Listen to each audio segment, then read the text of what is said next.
We met, of all places, in front of Gristede some freakishly cold winter's day. I had on several unflattering layers of wool. He slipped on the ice with his grocery bags full. So I rescued some Fruit Loops he'd dropped by the curb, and he made some remark that my smile was superb. And I thought that was sweet, and I started to go. And he said, "Hey, what you doing tomorrow? Because I'll be here on the corner of Bleecker and Mercer tomorrow at 7. If you want to meet up, I'll be waiting right here. And in case there are two fellas waiting for you, my name's John." He waved and then he was gone.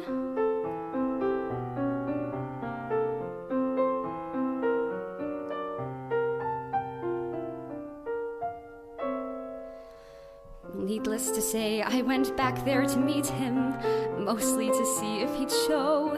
And there he was, out in the cold with his jacket pulled tight. He took me to dinner and kissed me goodnight. The next week we went to this terrible play, and the week after that drank hot chocolate all day. And suddenly 8 or 9 months had flown by when he said, "Hey, what you doing the rest of your life? Because I'll be here right beside you as long as you want me to be. There's no question. There is nothing I've wanted so much in my life. This might sound immature, but I'm totally sure you're the one." And we had just begun. We got hitched in September, our favorite month, with a rock band that played in this old synagogue. And we bought an apartment on West 17th Street, and we talked about children and getting a dog. Our first anniversary came in a flash, and we promised to take the day off. He had to step into his office that morning, and so I went walking downtown to this bakery I know. When I heard on the street what I thought was a joke, till I heard all the sirens and saw all the smoke.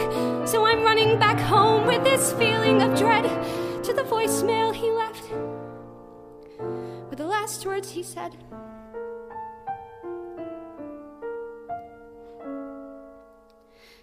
"I'm sorry. I don't mean to ruin your evening by bringing up all of this stuff. You're probably wondering why I even called you tonight. Well, today something happened that spooked me all right. I discovered his Fruit Loops still there on the shelf, and I cried, and I couldn't get hold of myself. When sure as I breathe, I heard John clear as day saying, 'Hey, you're allowed to move on. It's okay, because I'll be here. Even if you decide to get rid of my favorite sweater. Even if you go out on my birthday this year, instead of sitting at home, letting all of life's moments pass by. You don't have to cry, because I'll be here when you start going back to the places we went to together. When you take off your ring and you let yourself smile. When you meet someone handsome and patient and true.